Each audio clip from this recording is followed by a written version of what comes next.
आदरणीय श्रोतागण, सादर नमस्ते।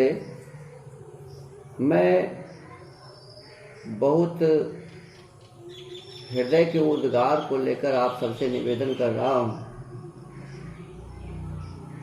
मुझे बहुत कष्ट हो रहा है कि अपने इस भारतवर्ष में हमारे जो आर्य धर्म है, वैदिक सत्य सनातन धर्म है, जिसे हम हिंदू धर्म आज वर्तमान समय में कर रहे हैं, इस पर चहुं ओर से आक्रमण हो रहे हैं।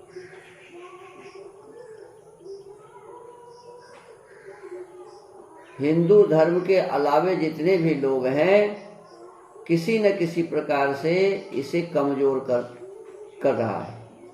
और दुर्भाग्य यह है कि हमारे जो हिंदू संत महानुभाव हैं, हमारे जो भाई बंधु हैं, वो भी किसी न किसी प्रकार से उसी षड्यंत्र में मिले हुए हैं। पूर्व समय में भी ऐसा ही हुआ। हमारे ही लोग मुसलमान बने, हमारे ही लोग जितने यहाँ के ईसाई हैं सब हमारे ही लोग ईसाई बने, हमारे ही लोग बौद्ध बने, हमारे ही लोग जैन बने, हमारे ही लोग सब कुछ बन जाते हैं। और आज भी यही हो रहा। जो हमारे कमजोर वर्ग के लोग हैं, ऐसे ऐसे लोगों को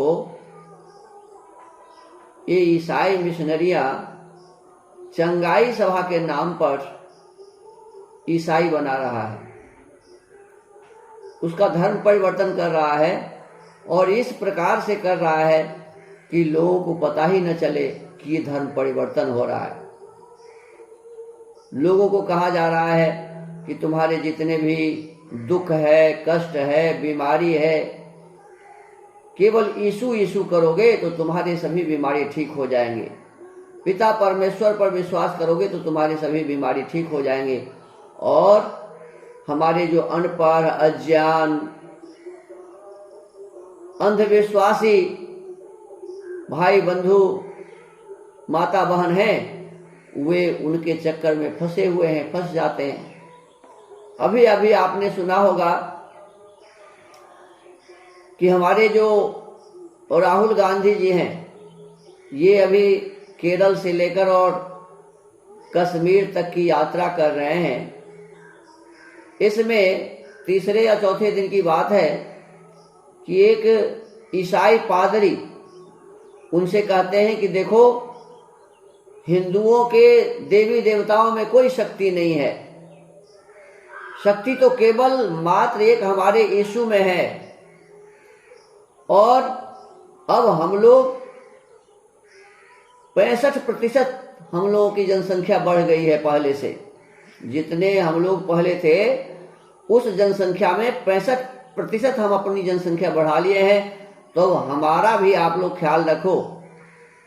और वो जनसंख्या कैसे बढ़ता है, उसकी जनसंख्या इसी प्रकार से बढ़ाई जा रही है कि गांव गांव चंगाई सभा किए जा रहे हैं। और वो चंगाई सभा में जो जो ईसाई मिशनरी के प्रभाव में आता है, जिसे ये लगता है कि मुझे यीशु यीशु कहने से मेरे रोग ठीक हो रहे हैं, तो ऐसे लोगों के नाम लिख लेते हैं, पता लिख लेते हैं, उनके मोबाइल नंबर लिख लेते हैं और उन सबको ईसाई मिशनरी के जो जनसंख्या वाला लिस्ट है उसमें जोड़ लेते हैं। और इस हिसाब से उसकी जनसंख्या बढ़ रही है। उसी में जो कट्टर बन जाते हैं वो बपतिस्मा ले लेते हैं और फिर ईसाईकरण में वो भी लग जाता है। यही उन लोगों का चाल चलन है। तो हम आपसे निवेदन करते हैं कि हमारे जो भाई, हमारी जो बहनें, हमारे जो समाज के लोग, अनपढ़, अज्ञानी लोग, अंधविश्वासी लोग, जो इस प्रकार से चंगाई सभा के माध्यम से गांव गांव ईसाई बन रहे हैं, तो आप लोग होश संभालिए। आप जो समझदार लोग हैं, थोड़ा सा आगे आइए और ऐसे ऐसे लोगों को समझाने का प्रयास कीजिए। उन्हें गलत रास्ते से रोकिए, उन्हें सही रास्ते पर लाइए। ये मत सोचिए कि अपने आप ठीक हो जाएगा, ये ठीक होने वाला नहीं है। ये अपनी जनसंख्या बढ़ा रहे हैं और जनसंख्या बढ़ाने का काम इनका निरंतर चलता रहेगा। तब तक चलता रहेगा जब तक यहाँ गोवा, केरल, नागालैंड, इसमें जिस प्रकार से ईसाईकरण हो गया है पूरे हिंदुओं का, ऐसे जब तक इस मिथिला क्षेत्र में भी नहीं हो जाएगा, बिहार में भी नहीं हो जाएगा, तब तक इनका ये कार्यक्रम चलता रहेगा। तो आपसे मेरा निवेदन है, प्रार्थना है कि भगवान के भरोसे इसे न छोड़ें और हमें कोई मतलब नहीं, जो बनता है सो बनता है, इस प्रकार की भावना को छोड़ें और अपना कर्तव्य समझें और कर्तव्य समझकर इस ईसाईकरण के जो षड्यंत्र चल रहे हैं उसका पर्दाफाश करें, उसे समाप्त करने का प्रयास करें, थोड़ा सा अब आगे बढ़ें, यही मेरा निवेदन है। मैं आपसे बाइबिल के संबंध में कुछ बातचीत कर रहा था। बाइबिल में जिसे परमपिता परमेश्वर कहा जा रहा है, वह परमेश्वर किस प्रकार की दुष्टता करते हैं, इसकी कहानी मैं पिछले वीडियो में आपसे निवेदन कर रहा था। इसमें लिखा हुआ है उत्पत्ति पर्व 6 में, प्रभु ने देखा कि पृथ्वी पर मनुष्य का दुराचार बढ़ गया है और उसके मन के सारे विचार निरंतर बुराई के लिए ही होते हैं। जब प्रभु ने अपने स्वरूप में इसे बनाया था, जैसा प्रभु है वैसा ही इसे बनाया था, तो प्रभु तो दुराचार करने वाले नहीं होने चाहिए। प्रभु तो बुराई में नहीं फंसे थे। जब अपने स्वरूप में मनुष्य को बनाया तो वही मनुष्य दुराचार में कैसे फंस गया, बुराई में कैसे फंस गया। और जब दुराचार और बुराई में फंस गया तो ईश्वर को पहले पता नहीं था कि जिसे हम बना रहे हैं, जिस मनुष्य को बना रहे हैं, वह मनुष्य दुराचार भी करेगा, वह बुराई में भी फंसेगा, अनर्गल काम करेगा, ऐसा पता नहीं था। तो इसका मतलब वो ईश्वर सर्वज्ञ नहीं है, सब कुछ जानने वाला नहीं है। इस बात से प्रभु को दुख हुआ कि उसने पृथ्वी पर मनुष्य को बनाया। बताइए, जिस ईश्वर ने मनुष्य को बनाया उस समय तो बड़ा स्नेह से बनाया, कहा कि मैं बहुत अच्छा चीज बनाया हूं, खुशी हुई। और अब कह रहा है कि इस बात से प्रभु को दुख हुआ कि उसने पृथ्वी पर मनुष्य को बनाया। तो ऐसा चीज बनाया ही क्यों? उसके हृदय को बड़ी ठेस पहुंची। अब ईश्वर के भी हृदय हैं, हृदय तो किसी मनुष्य के होते हैं, ईश्वर के थोड़े ही हृदय होते हैं। वो तो निराकार है, सब जगह विद्यमान है। तो सब जगह रहने वाले ईश्वर का हृदय कहां पर होगा? तो उसके हृदय को बड़ी ठेस पहुंची। प्रभु ने कहा, मैं मनुष्य को पृथ्वी की सतह से मिटा दूंगा। अब बताइए, ये ईश्वर का काम है। जिस मनुष्य को बनाया, अब उसके लिए कहते हैं कि मैं इसे पृथ्वी से मिटा दूंगा। कितना बड़ा द्वेषी है ईश्वर, देख लीजिए। जिसको मैंने रचा था, मैं मनुष्यों को, पशुओं को, रेंगने वाले जंतुओं को और आकाश के पक्षियों को नष्ट करूंगा। बताइए, अरे मनुष्य तो समझ में आता है कि वो दुराचारी बन गया, वो बुराई में फंस गया, लेकिन ये पशु क्या बन गए? पशु जिस प्रकार पहले था उसी प्रकार आज भी है। पशु तो पशु होता है, पशु दुराचारी बन गया और पशु बुराई में फंस गया, इसका क्या मतलब? और पशु को मिटाने का क्या अर्थ? तो कहते हैं कि मैं पशुओं को भी मिटाऊंगा, रेंगने वाले, पेट के बल चलने वाले जो सांप आदि है उसको भी मिटाऊंगा, और आकाश में उड़ने वाले जो पक्षी हैं उन पक्षियों को भी मिटाऊंगा। अब इस ईश्वर का क्या समझदारी है। आखिर मनुष्य को तो ये बुराई में फंस गया, दुराचार कर रहा है तो मिटा देगा तो कोई बात नहीं, लेकिन ये पशु को क्यों मिटाएगा, ये पक्षी को क्यों मिटाएगा, इस प्रकार की बातें क्यों ये कर रहे हैं? इसका मतलब है कि ये ईश्वर की बातें हैं ही नहीं। ये मनुष्य में भी समझदार व्यक्तियों की बातें नहीं है। ये बातें तो बिल्कुल जो भेड़ बकरी चराने वाले, और चराते ही थे ये लोग, भेड़ बकरी चराने वाले जिनको कुछ भी ज्ञान नहीं है, ऐसे ही लोग ऐसी बात लिख सकते हैं। तो कहते हैं कि मनुष्यों को मिटाऊंगा, पशुओं को मिटाऊंगा, रेंगने वाले जंतुओं को मिटाऊंगा और आकाश में उड़ने वाले पक्षियों को भी नष्ट करूंगा, क्योंकि मुझे इस बात का दुख है कि मैंने उन्हें बनाया। अरे पशु पक्षियों ने तो आपका कुछ भी नहीं बिगाड़ा, तो इस बात का क्यों दुख हो रहा है आपको? किंतु नूह पर प्रभु की कृपा दृष्टि थी। अब इन सबको तो मिटाएंगे, लेकिन नूह जिसके बारे में आपको बताया था कि आदम और हव्वा से शेत हुआ, शेत से एनोश हुआ, एनोश से केनन हुआ, केनन से महल्लेल हुआ, महल्लेल से यारद हुआ, यारद से हनोक हुआ और हनोक से मथुसला हुआ, मथुसला से लामेक हुआ और लामेक से नूह हुआ। इस नूह के बारे में परमेश्वर कह रहा है कि इससे इसके ऊपर उनकी कृपा दृष्टि है, केवल नूह के ऊपर कृपा दृष्टि है, और बाद बाकी मथुसलह के जो अन्य पुत्र पुत्रियां हुई उन पर कोई कृपा दृष्टि नहीं है, हनोक के जो पुत्र पुत्रियां हुए उस पर कोई कृपा दृष्टि नहीं है, यारद के जो अन्य पुत्र पुत्रियां हुए उस पर कोई मोह और इनका दया नहीं है। महल्लेल, केनन, एनोश, शेत, और उससे भी पहले आदम और हव्वा से जो काइन हुआ था, उससे जो हनोक हुआ था, उससे जो ईरद हुआ था, उससे जो महूयाएल हुआ था, उससे जो मथुसएल हुआ था, उससे जो लामेक हुआ था जिसकी पत्नी अदा और सिल्ला थी, तो उन लोगों से जो याबल, युबाल, तुबल काइन और नमा नाम की पुत्री हुई, ये 3 पुत्र और चौथे नमा, इनके जो संतान थे इन पर इस ईश्वर की, पिता परमेश्वर की कोई कृपा दृष्टि नहीं थी। इन सबको नष्ट करने के लिए तैयार हो रहे हैं। अब आगे कहा जा रहा है कि नूह भक्त पुरुष था, वह अपने समय के लोगों में सर्वाधिक निर्दोष था, वह परमेश्वर का सहचर था, माने परमेश्वर के साथ चलता था।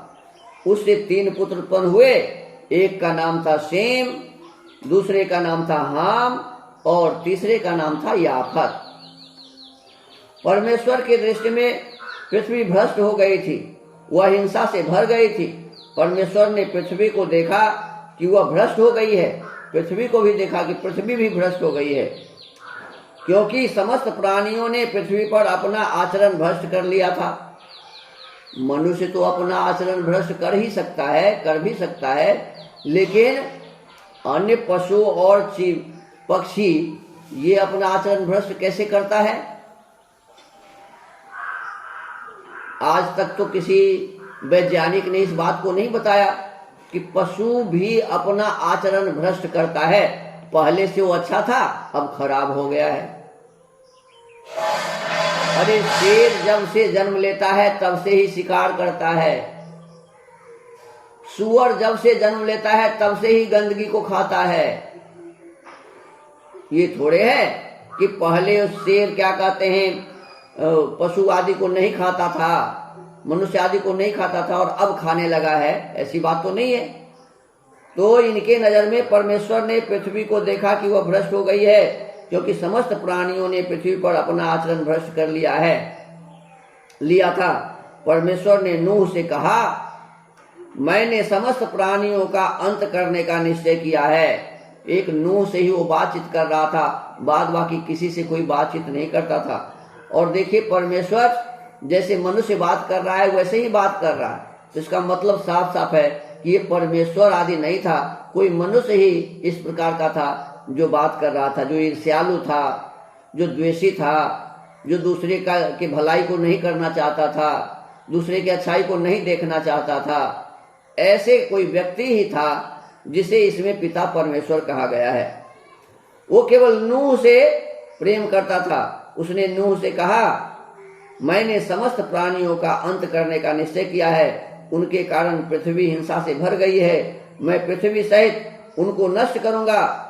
तू गोपेर वृक्ष की लकड़ी का एक जलयान बना। गोपेर एक कोई वृक्ष था, तो कहा ऐसे वृक्ष के लकड़ी का तुम एक जलयान बना, माने नाव बना।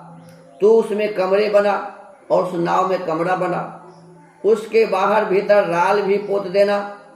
इस रीति से तू जलयान बनाना। जलयान की लंबाई बताते हैं, जलयान कितना लंबा होना चाहिए, तो 150 मीटर। तो बताओ 150 मीटर लंबा नाव में कितने लोग आएंगे। लेकिन ये कहता है जलयान की लंबाई 150 मीटर, चौड़ाई 25 मीटर और ऊंचाई 15 मीटर रखना। जलयान में एक झरोखा बनाना और उसके आधा मीटर ऊपर छत बनाना। जलयान में एक और द्वार रखना। तो जलयान को 3 खंडों का बनाना, निचला खंड, बिचला खंड और ऊपर वाला खंड। मैं उन सब प्राणियों को जिनमें जीवन का श्वास है आकाश के नीचे से नष्ट करने के लिए पृथ्वी पर जल प्रलय करूंगा। पृथ्वी के सब प्राणी मर जाएंगे, परंतु मैं तेरे लिए अपना विधान ठहराऊंगा। तू अपने पत्नी, अपने पुत्रों, नूह को कहा कि तुम केवल अपनी पत्नी को और 2-3 जो तुम्हारा पुत्र है, शेम, हाम, याफत, उन तीनों पुत्रों को और उन तीनों के जो पत्नी है उन तीनों को अर्थात उनके बहुओं को सहित जलयान में प्रवेश करना। प्रत्येक जाति के, अब बाद बाकी जितने भी हैं, प्रत्येक जाति के जीवित प्राणियों में से 2-2 नर और मादा अपने साथ जलयान में ले जाना। एक बात बताइए, अभी तो ये परमेश्वर कह रहा था कि एक नूह के अलावा कोई भी अच्छा है ही नहीं। साफ साफ यहाँ लिखा हुआ है कि नूह के अलावा कोई यहाँ अच्छा नहीं है। जितने भी जीव जंतु हैं सबके बारे में ये परमेश्वर कह रहा है कि समस्त प्राणियों ने पृथ्वी पर अपना आचरण भ्रष्ट कर लिया था। जब समस्त प्राणी अपना आचरण भ्रष्ट कर लिया था तो सभी जीव जंतु भ्रष्ट कर लिया था। तो इसके पश्चात उस भ्रष्ट में से ही एक एक जोड़े को कहता है कि तुम अपने साथ ले जाना। तू अपनी पत्नी, अपने पुत्रों और बहुओं सहित जलयान में प्रवेश करना। प्रत्येक जाति के जीवित प्राणियों में से 2-2 नर और मादा अपने साथ जलयान में ले जाना, जिससे वे तेरे साथ जीवित रहें। प्रत्येक जाति के पक्षी, पशु, रेंगने वाले जंतु में से 2-2 तेरे पास आएंगे कि तू उनको जीवित रखे। हर एक प्रकार का भोज्य पदार्थ जो खाया जाता है एकत्र कर लेना, वह तेरे और उनके भोजन के लिए होगा। नूह ने ऐसा ही किया। उसने परमेश्वर की आज्ञानुसार सब कुछ किया।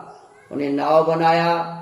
नाव बनाने के पश्चात अपने और अपने पुत्र वधू और पुत्रों के साथ और जितने भी संसार में जीव जंतु हैं सब में से एक नर और एक मादा 2-2 लेकर के और उसमें नाव में घुस गया और उस नाव को बंद ऐसा बनाया था, उसको पूरा बंद कर दिया।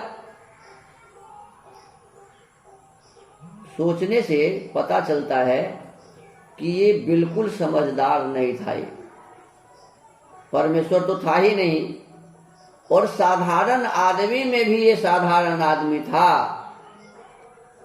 ये कुछ नहीं जानता था, कुछ नहीं समझता था। संसार के इतने प्राणी हैं, इन प्राणियों को ये जो लिखा हुआ है कि तुम नाव कितना बड़ा बनाना, तो 150 मीटर लंबा।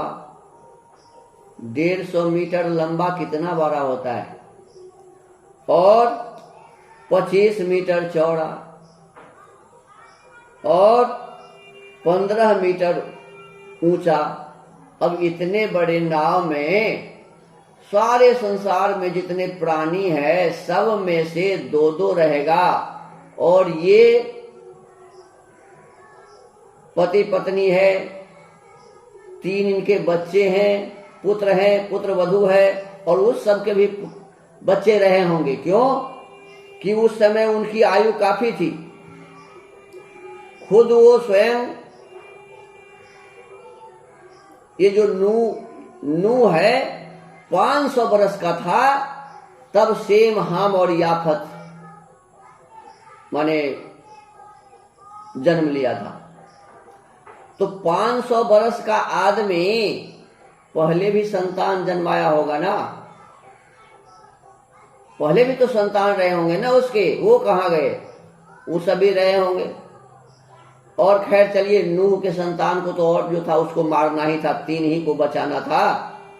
तो ये जो 3 थे, लिखा हुआ है कि जब नूह 600 वर्ष का था, नूह के 600वें वर्ष में जल प्रलय हुआ था। जब 600 वर्ष का था नूह, उस समय जल प्रलय हुआ। तो इसके बेटे भी 100 वर्ष के थे, शेम, हाम, याफत, ये भी तो 100 वर्ष के रहे होंगे। तो 100 वर्ष के आदमी के भी तो बच्चे रहे होंगे। तो उनके साथ तो हमको लगता है कि इनका नाव उसी में बहुत आदमी में भर गया होगा। और मान लीजिए आदमी थोड़ा भी हो तो जितने जीव जंतु संसार में है सबके जोड़े जोड़े 2-2 यदि उसमें रखेंगे तो उसमें कहां से जगह आएगा, वो तो ठसाठस भर जाएगा, और तब भी सभी प्राणी इसमें नहीं अट सकते। तो इस प्रकार की अव्यवस्थित बातें हमारे ईसाई मिशनरी वाले अपने बाइबल के माध्यम से लोगों को बताते रहते हैं, लेकिन लोगों के दिमाग खुलने वाले नहीं, क्योंकि अंधविश्वास में ऐसे जकड़ गए हैं, ऐसे अंधविश्वासों का नशा इनके ऊपर में चढ़ गया है कि कोई कुछ भी कह दे वही मानने के लिए तैयार हो जाता है। और फिर लोभ भी दिया जाता है, लालच भी दिए जाते हैं, पैसे भी दिए जाते हैं, बैंक खाते में पैसे आ जाते हैं। बताइए, जैसे ही लोग बपतिस्मा लेता है उन्हें ये पक्का भरोसा हो जाता है कि अब ये तो मेरा आदमी बन गया, तो वैसे लोगों के खाते में वो 25-50 हजार लाख रुपया भेज देते हैं।